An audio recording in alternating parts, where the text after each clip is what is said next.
Bismillahirrahmanirrahim. Assalamualaikum warahmatullahi wabarakatuh. Negara Brunei Darussalam kemarin memperingati Hari Keputeraan Junjungan Besar Nabi Muhammad sallallahu alaihi wasallam dengan majlis sambutan peringkat negara. Majlis diadakan serentak di keempat-empat daerah dengan tema bersabar, berikhtiar, bertawakal dan berdoa menghadapi ujian meraih syafaat Rasulullah sallallahu alaihi wasallam. Sambutan peringkat negara diadakan di Masjid Omar Ali Saifuddin di Bandar Seri Begawan ke bawah Dulia Maha Mulia Paduka Seri Baginda Sultan Haji Hassanah Bolkiah Muizzaddin Wad Daulah Ibni Almarhum Sultan Haji Omar Ali Saifuddin Sa'du Khairiwaddin Sultan dan Yang di-Pertuan Negara Brunei Darussalam berangkat ke majlis tersebut. Keberangkatan ke bawah Dulia Maha Mulia dijunjung oleh Yang Amat Mulia Pengiran Indra Setiadiraja Sahibul Karib Pengiran Anak Haji Idris bin Pengiran Maharaja Lela Pengiran Muda Abdul Kahar Yang di-Pertua Adat Istiadat Negara. Yang berhormat Pihin Udana Khatib Datuk Paduka Seri Setia Ustaz Haji Awang Badarudin bin Pengarah Datuk Paduka Haji Awang Osman, Menteri Hal Ehwal Ugama serta ahli-ahli jawatan kuasa tertinggi sambutan. Berangkat sama Paduka-Paduka Ananda Baginda, Duli Yang Teramat Mulia Paduka Seri Pengiran Muda Mahkota, Pengiran Muda Haji Al-Muhtadibillah, Menteri Kanan di Jabatan Perdana Menteri, Duli Yang Teramat Mulia Paduka Seri Pengiran Muda Abdul Malik dan Duli Yang Teramat Mulia Paduka Seri Pengiran Muda Abdul Matin. Bacaan Surah Al-Fatihah dipimpin oleh Menteri Hal Ehwal Ugama.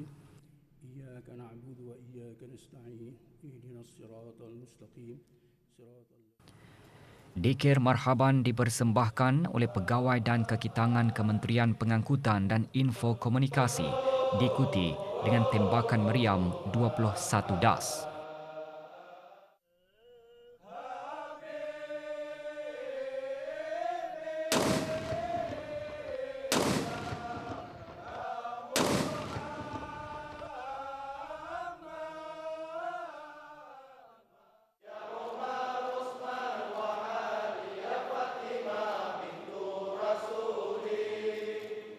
Awang Abdul Rahman bin Haji Ajak, penolong pensyarah Kolej Universiti Perguruan Ugama Seri Begawan, dalam ceramah khasnya antara lain menyentuh mengenai syafaat baginda Rasulullah sallallahu alaihi wasallam semasa di padang mahsyar kelak. Ya Muhammad, wahai Muhammad, irfa' ra'sak, angkatlah kepalamu wahai Muhammad, sal tu'tah, mintalah wahai Muhammad, niscaya engkau akan dibagi. Isfa' tu syafa', mintalah syafaat, niscaya engkau dapat memberi syafaat. Lalu apa yang dikatakan oleh Rasulullah? Kata Rasulullah, ummati, ummati, ummati, umatku ya Allah. Kata Allah Subhanahu wa taala, wahai Muhammad, ambillah sebahagian daripada umatmu, masukkan ke dalam syurga tanpa hisab. Mudah-mudahan kita ni semuanya termasuk ke dalam syurga tanpa hisab. Allahumma amin.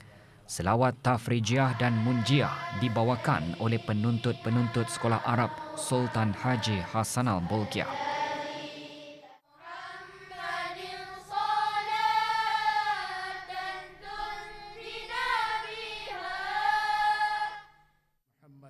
Doa selamat dibacakan oleh Yang Berhormat Pihin Datu Seri Maharaja Datuk Paduka Seri Setia Dr. Ustaz Haji Awang Abdul Aziz bin Junaid, Mufti Kerajaan.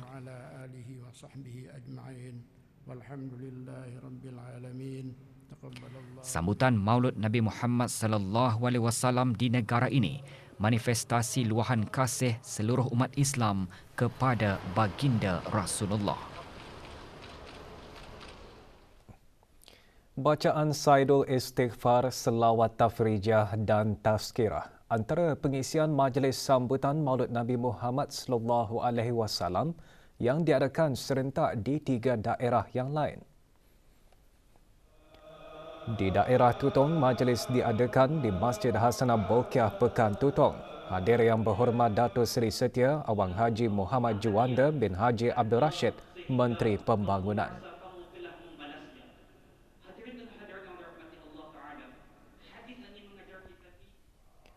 Di daerah Belait, majlis diadakan di Masjid Muhammad Jamalul Alam, Kuala Belait. Hadir Yang Berhormat Dato' Seri Setia Awang Haji Nazmi bin Haji Muhammad, Menteri Kebudayaan Belia dan Sukan.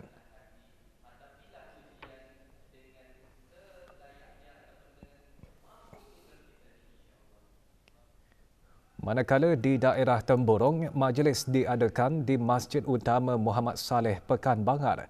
Hadir Brigadier Jeneral Bersara Datuk Seri Pahlawan Awang Haji Abdul Razak bin Haji Abdul Kadir, Timbalan Menteri Pertahanan. Jawatan Kuasa Takmir Masjid Rancangan Perumahan Negara Lambak Kanan juga mengadakan majlis sambutan Maulud Nabi Muhammad sallallahu alaihi wasallam. Hadir Pengiran Dato' Seri Paduka Haji Muhammad Tashim bin Pengiran Haji Hassan, Timbalan Menteri Hal Ehwal Ugama, antara pengisian majlis, persembahan tilawah Al-Quran dan ceramah.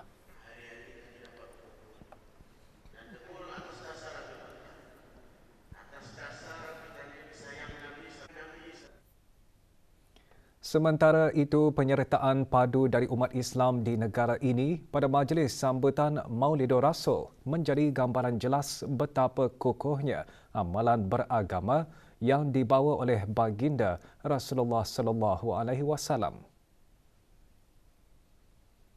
Memupuk rasa kasih sayang kita ni, kecintaan kita ni kepada junjungan besar Nabi Muhammad sallallahu alaihi wasallam. Di mana kesedaran yang dipupuk itu bukan setakat untuk orang-orang yang hadir acara macam ini saja, ya, bahkan juga untuk segenap lapisan masyarakat.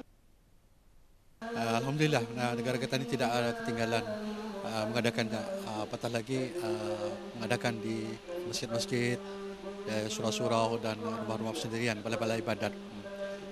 Iktibar macam inilah, alhamdulillah kita ini memberikan perangsang kepada generasi yang akan datang. Ini dapat memperingati sejarah-sejarah dan peristiwa-peristiwa yang penting sejak kelahiran baginda, dan juga mengambil iktibar sifat baginda, sunnah-sunnah yang telah ditinggalkan oleh baginda, arah kitanya itu supaya sentiasa dapat diamalkan, dipraktikkan dalam kehidupan seharian.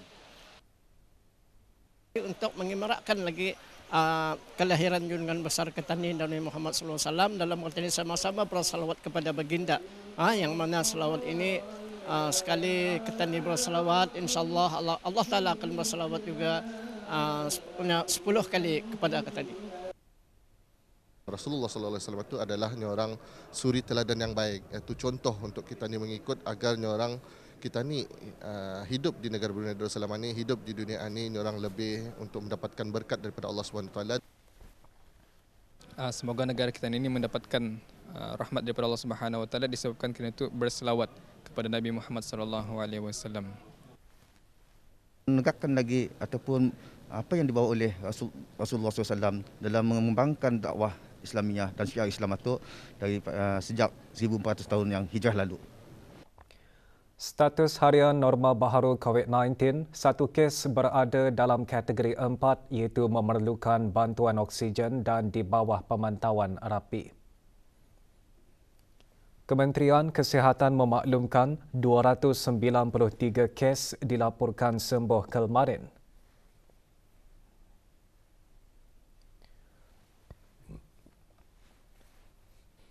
Jumlah keseluruhan pemberian 2 dos vaksin COVID-19 bagi kanak-kanak berumur 5 hingga 11 tahun 85.8%.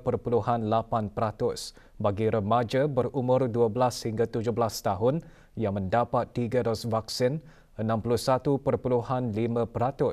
Dan liputan bagi rakyat dan penduduk negara ini yang mendapatkan 3 dos vaksin 78.5%.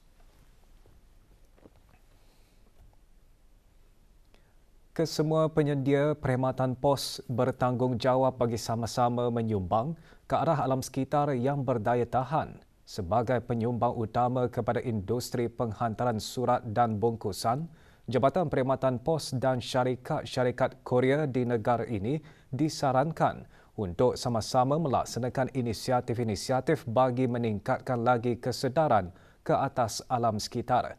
Menteri Pengangkutan dan Infokomunikasi menekankan perkara tersebut sempena sambutan Hari Pos Sedunia yang diraikan setiap 9 Oktober.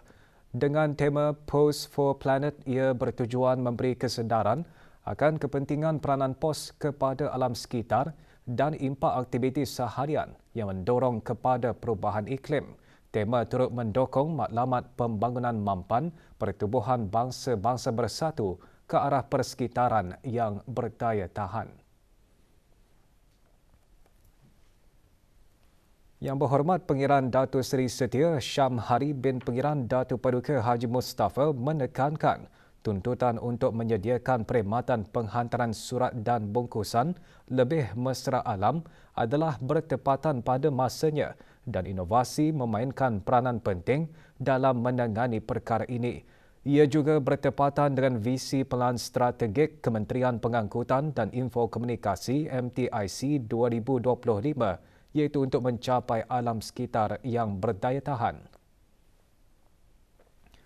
Tegas Yang Berhormat, beberapa cabaran masih perlu diatasi, lebih-lebih lagi ketika hendak mewujudkan perkhidmatan penghantaran surat tradisi yang cekap dan berdaya maju. Semakin banyak saingan seperti peralihan kepada penggunaan mel elektronik dan sebagainya telah mengakibatkan penurunan jumlah persuratan fizikal yang pada lazimnya menjanakan hasil pendapatan. Menyedari akan hakikat ini, model perniagaan Jabatan Perkhidmatan Pos perlu melalui perubahan dan peralihan semasa. Dalam pada itu, Jabatan Perkhidmatan Pos bertekad untuk berinovasi dan melakukan penambahbaikan berterusan. Ini termasuk usaha berterusan dalam menyediakan perkhidmatan yang lebih mesra alam seperti membuat perancangan awal perjalanan dan destinasi dengan lebih teratur. Selain daripada meningkatkan produktiviti, ia juga lebih efisien dan menjimatkan. Dalam usaha menjaga alam sekitar, Jabatan Perkhidmatan Pos juga akan sentiasa berusaha dalam melaksanakan strategi dan kemajuan mengikut peredaran zaman. Peranan pos juga akan sentiasa kekal relevan dalam aktiviti seharian bagi memenuhi kehendak pelanggan.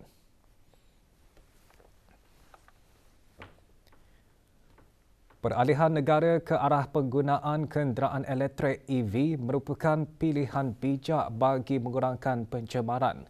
Namun sejauh mana negara dari segi prasarana bersedia menampung peningkatan penggunaan elektrik disebabkan oleh pengecasan EV. Ikuti episod kedua mengenai penggunaan EV bersama Muhammad Daud Haji Tua. Ke arah menyokong penggunaan EV di negara Brunei Darussalam, sistem grid elektrik ketika ini berkemampuan untuk menampung keperluan elektrik termasuk bagi tujuan pengecasan. Meskipun ia akan mencatat peningkatan dari segi permintaan, Jawatan Kuasa Kerja Kenderaan Elektrik EVJTF dengan kerjasama pihak berkepentingan juga akan membuat penilaian untuk dinaik taraf. Pada masa ini, sistem grid elektrik negara adalah masih berkemampuan untuk menampung keperluan elektrik, termasuklah juga bagi tujuan pengecasan. Di samping itu juga, EVJTF dari semasa ke semasa akan memantau perkembangan terkini mengenai dengan penggunaan teknologi yang berkaitan dengan sistem pengecas terkini.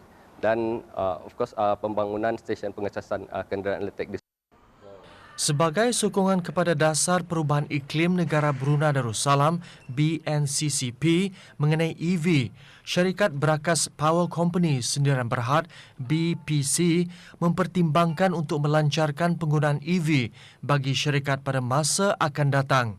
Hasil penilaian yang dibuat, penggunaan EV sememangnya mempunyai banyak kelebihan.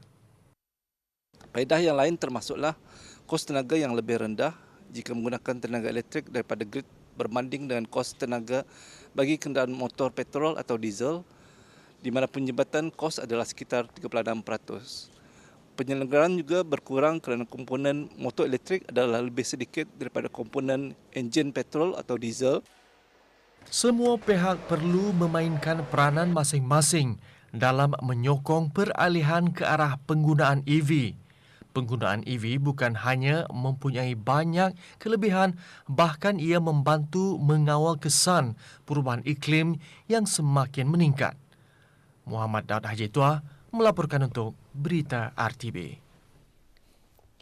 Seorang lelaki tempatan ditahan semasa gerakan operasi serta-merta bahagian penguatkuasa Undang-Undang Jabatan Kastam dan Eksais Diraja di Kampung Pengkalan Batu, daerah Brunei Darmara atas kesalahan memiliki barangan tegahan kastam.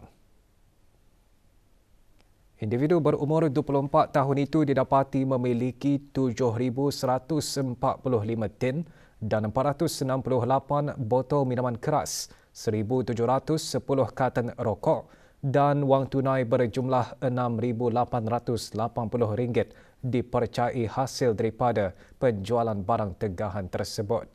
Semua barang tegahan itu dirampas manakala individu terbabit dibawa ke pejabat bahagian Jabatan Kastam dan Eksais Diraja Penguatkuasaan Undang-Undang untuk siasatan lanjut.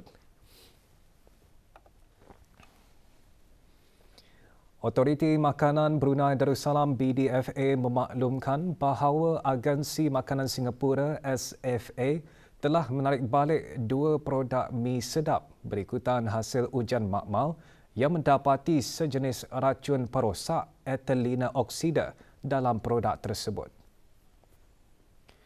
BDFA telah menghubungi pengimport produk jenama berkaitan di negara Brunei Darussalam dan telah mengesahkan tiada kemasukan produk-produk terbabit ke negara ini.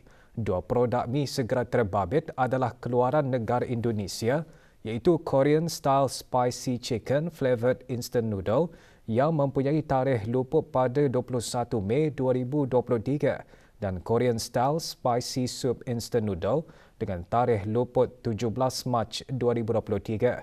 Untuk keterangan lanjut, hubungi BDFA di talian 223-7417 atau 223-7476 atau 223-7314 atau email info@bdfa.gov.bn.